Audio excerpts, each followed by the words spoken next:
छंदावली में एक चैप्टर है परमात्मा, जिसमें ये रहस्य खोला गया है कि जब ये सृष्टि परमात्मा में नहीं भास रही थी, तब केवल परमात्मा ही परमात्मा, सर्वव्यापी परमात्मा जगमग जगमग जगमग कर रहा था। और अभी जब ये सृष्टि उसमें भास रही है, यानी कि परमात्मा ही अपनी माया से अरबों खरबों रूपों में भास करके खेल रहा है, तब भी केवल परमात्मा ही परमात्मा है।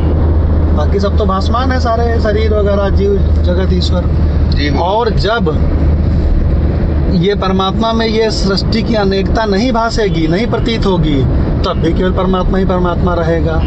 यानी कि परमात्मा ही था, परमात्मा ही है, परमात्मा ही रहेगा। तो इसी रहस्य को परमात्मा नामक चैप्टर से खोला है, इसका हम लोग आनंद लेंगे। हम लोग इस समय टूर पे हैं और ये मोबाइल सचल सत्संग कच्छ, इस समय गाड़ी की स्पीड है 90 किलोमीटर पर आवर, और माधव भगवान, सतीश भगवान और काली भगवान, हम चारों लोग चले जा रहे हैं भगवान। अब चैप्टर है परमात्मा।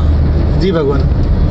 परमात्मा केवल एक तू, बहुरूपिया बन जाए है। तू आप अपने में अनेकों कल्पना दिखलाए है। माया नटी क्रीड़ा करे, क्रीड़ा तू ही करवाए है। माया तू ही, माया तू ही, आश्चर्य है, आश्चर्य है। थोड़ा ध्यान से इसको हम लोग समझें। स्टार्टिंग कर दिया परमात्मा केवल, उसी से सारा रहस्य पता क्लियर हो जाता है। तो आगे फिर कहते हैं परमात्मा केवल एक तू, बहुरूपिया बन जाए है। तू ही बन गया पृथ्वी के रूप में, तू ही आकाश के रूप में, तू ही वायु के रूप में, तू ही माधव के रूप में कार चलाने लगा, तू ही एसके द्विवेदी के रूप में उसके बगल में बैठ गया, और तू ही पृथ्वी बन के सबको उसको साधे हुए है, और तू ही मातरिश्वा वायु बन के पूरे में लहरा रहा है, प्राणवायु। तो कहते हैं परमात्मा केवल एक तू, बहुरूपिया बन जाए है। तो ऐसा लगता है कि परमात्मा परिणामी होकर के बदल के जगत बन गया है। तो इस भ्रांति को मिटा के कहते हैं दूसरी लाइन में, तू आप अपने में अनेकों कल्पना दिखलाए है। ये सचमुच में तुझ में नहीं, तू बन नहीं गया है तो तू ही तू, लेकिन तू अपने संकल्प से अरबों खरबों के रूपों में कल्पना, अपने में कल्पना दिखलाए है, विवर्त।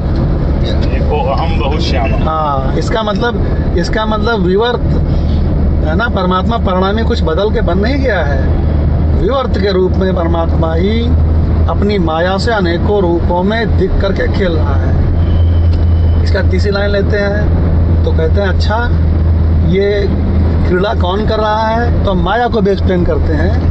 माया नटी क्रीड़ा करे, क्रीड़ा तू ही करवाए है। तो कहते हैं अच्छा, तो इसका मतलब आपके सिवा कोई माया भी है? तो कहते हैं माया तू ही, माया तू ही, आश्चर्य है, आश्चर्य है।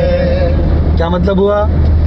इसका मतलब ये माया ही अनेकों रूपों में बन करके और खेल रही है, वही सबका हिसाब किताब रख रही है। क्यों भाई? और माया वही, माया विशेष चेतन, वही ईश्वर सबका हिसाब किताब रख रहा है, और वही माया खुद ही इन सारे रूपों में बन के हिसाब किताब कर रही है, और वही माया बन के हिसाब किताब रख रहा है। तो कहते हैं इसका मतलब ये हुआ कि माया तुझ परमात्मा से अलग कोई दूसरी चीज नहीं है। तो आखिरी में वही सिद्ध हो गया कि परमात्मा केवल एक तू, बहुरूपिया बन जाए है।